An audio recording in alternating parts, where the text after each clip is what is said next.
భరద్వాజ గారు, వారణాసి ఇన్ని రోజుల నుంచి మనం మాట్లాడుకున్న టైటిల్ బయటకు వచ్చేసింది.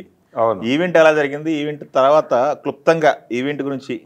అంటే ఈవెంట్కి సంబంధించి బయట చాలా చర్చలు జరిగినాయి, కానీ వాళ్ళైతే ఏది రివీల్ చేయలేదు. మొత్తం అలా గుంబనగా ఉంచారు. యూనిట్ ఉంటుంది అన్నారు. జేమ్స్ కెమెరూన్ దాకా స్పెక్యులేషన్స్ వెళ్ళినాయి. ఆయన చూడటం కోసం చాలామంది హైదరాబాద్ వచ్చేస్తున్నాం అన్న వాళ్ళు ఉన్నారు. ఇంత హడావిడి జరుగుతున్న సందర్భంలో వాళ్ళు ఏ విషయము ఓపెన్గా చెప్పకుండా మొత్తానికి జనాలను అయితే లోపలికి రాబట్టారు. అలాగే ఒక చాలా చాలా సిస్టమేటిక్గా నడిపారు ఆ ఈవెంట్ను కూడా. ఆయన ఏదైతే డిజైన్ అనుకున్నాడో ఆ డిజైన్లోనే నడిచింది. అంటే ఈవెంట్ను కూడా చాలా అద్భుతంగా డైరెక్ట్ చేశాడు ఒక రకంగా రాజమౌళి. తన దర్శకత్వ ప్రతిభ ఏమిటి అనేది ఆ ఈవెంట్లో అర్థమైపోయింది. సినిమా ఏ రేంజ్లో ఉండబోతోంది అనేది తను జనరల్గా మాట్లాడతాడు. సినిమా గురించి మాట్లాడటం జరుగుతుంది. సినిమా గురించి మాట్లాడదలుచుకోలేదు ఈసారి. విజువల్గా చెప్పాలనుకున్నాను. ఆ విజువల్గా చెప్పాలనుకున్నటువంటి వీడియోని ఒక ఈవెంట్లో లాంచ్ చేస్తే, అది కూడా ఒక బిగ్గర్ వేలో లాంచ్ చేస్తే దాని రీచ్ బాగుంటుంది అనే ఉద్దేశంతో ఈ ఈవెంట్ ఎప్పుడూ సెలబ్రేట్ చేద్దాం అనుకున్నాము అనేది ఆయన చెప్పిన మాట. అంటే సినిమా అనుకున్నప్పుడే సినిమాకి సంబంధించిన లైను కానీ కథ కానీ చెప్పడం అలవాటు. ఈ అలవాటుని మీరుతున్నాడు అనే అభిప్రాయం కలగకుండా ఉండటానికి ఈసారి మాటలతో కాదు సినిమాతోనే చెప్దాం అనుకున్నాను. ఆ సినిమాతో చెప్పడం అనేది ఒక సెలబ్రేషన్ మూడ్లో చేయాలనుకున్నాను. అది ఇప్పుడు సాధ్యమైంది. ఈరోజు ఆ వీడియో బయటకు ఇస్తున్నానని చెప్పాడు.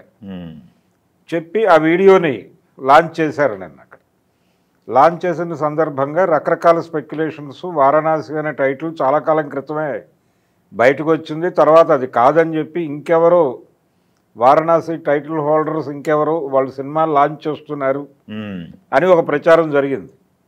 జరిగిన తర్వాత ఏమిటిది అని అనుకున్నారు. ఫైనల్గా ఈ నిన్న ఇచ్చినటువంటి గ్లిమ్స్లో రకరకాల విషయాలు చెప్పారు.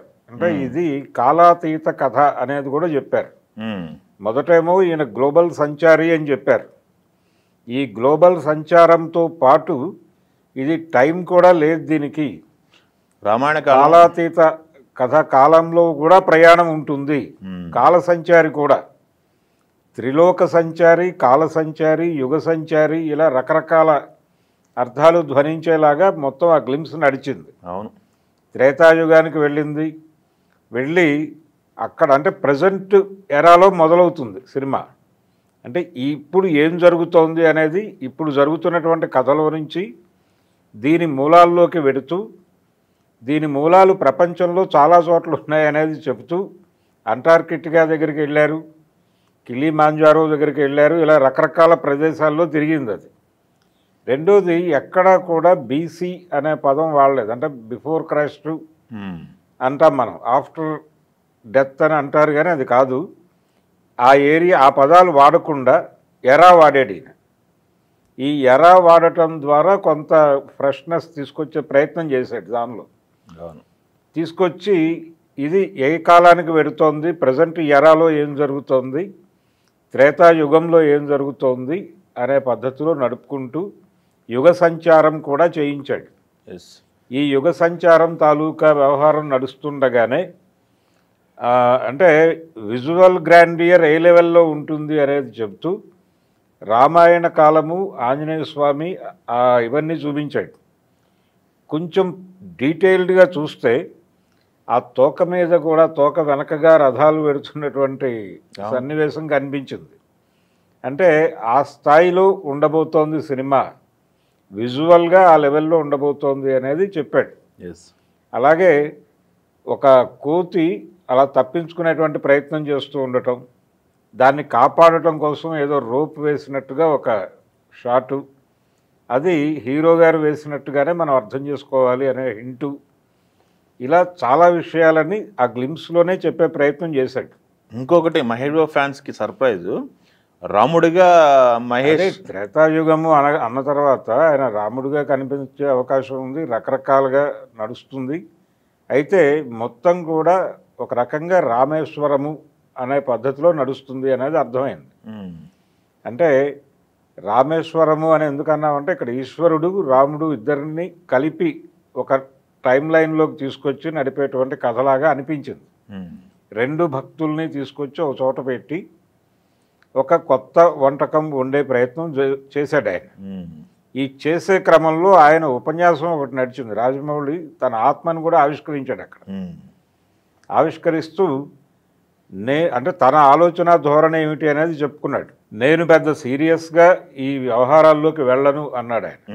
ఏది ఆధ్యాత్మికత ఈ వ్యవహారాల్లోకి వెళ్ళను, దైవం పట్ల కూడా నాకు ఉండేటువంటి విధేయత వేరు, ఇవన్నీ చెప్పుకుంటూ ఈ ప్రజెంట్ ఎరా ఇవన్నీ వాడటం వెనకాల ఒక హేతుబద్ధత ఉంది. అంటే ఈ కథలో ఇదేదో పురాణం వండుతున్నాం మేమని అనుకోవద్దు, దీనికి కొంత రీజనింగ్ ఉంది. ఒక రీజనింగ్ మీదే మేము ఈ కథని బిల్డ్ చేసాం. దీనికి ఒక గ్లోబల్ లెవెల్లో ఒక అంగీకారం తీసుకొచ్చేటువంటి ప్రయత్నం కూడా జరుగుతోంది అన్నది ఆయన ఉపన్యాసంలో ఆయన చెప్పదలుచుకున్నాడు. ఆ చెప్పదలుచుకోవడం ద్వారా దీనికి ఒక గ్లోబల్ స్టేటస్ని ఇచ్చేసాడు. ఈ గ్లోబల్ స్టేటస్ని ఇవ్వటము ఆ విజువల్గా అది ఆఫ్రికాలో కొన్ని విజువల్స్ చూపించారు. అవునవును. ఇలా రకరకాల ఏరియాల్లోకి తీసుకెళ్ళి రకరకాల సమూహాల మధ్య నుంచి నడుస్తున్న కథగా చెబుతూ, అంటే ఇది మొత్తం భూగోళం అంతా ఉన్నటువంటి ఒక ఆలోచన విధానాన్ని ఒక తాటి మీదకి తీసుకొచ్చేటువంటి ప్రయత్నం మేము చేస్తున్నాము అన్న పద్ధతిలో చెప్పాడు. అయితే ఇక్కడ మనం ప్రధానంగా మాట్లాడుకోవాల్సింది మహేష్ బాబు గారి స్పీచ్. మహేష్ బాబు గారు రాముడుగా కనపడుతున్నారు అనేది ఫ్యాన్స్కి ఫుల్. అంటే ఇది ఒక న్యూ థింగ్. అయితే దీని మీద రకరకాల ఊహలు ఇంతకుముందు వచ్చినాయి.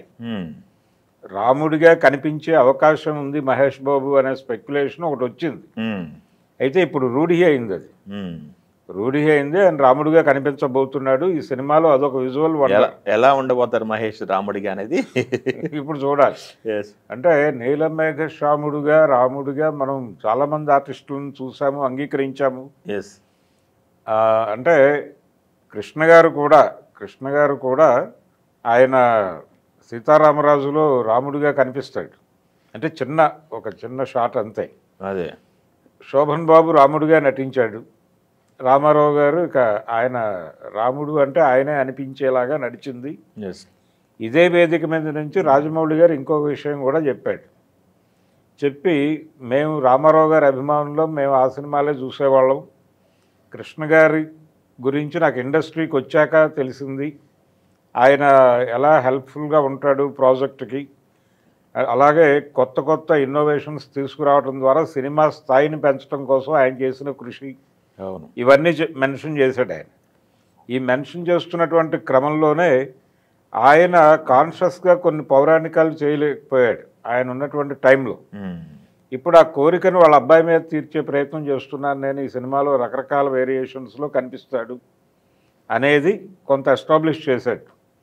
చేయటం ద్వారా ఆయన కేవలం రాముడిగా మాత్రమే కాదు ఇంకే రూపాల్లో కూడా కనిపించే అవకాశం ఉంది ఈ సినిమాలో.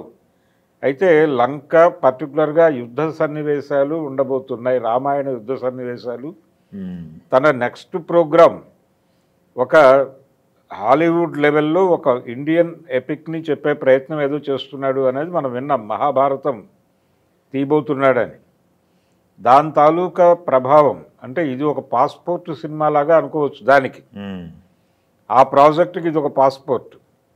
అందుకని దీనిలో ఖచ్చితంగా రకరకాల పౌరాణికమైనటువంటి అంశాలను జోడించి నడిపించేటువంటి అవకాశం అయితే ఉంది. ఓకే.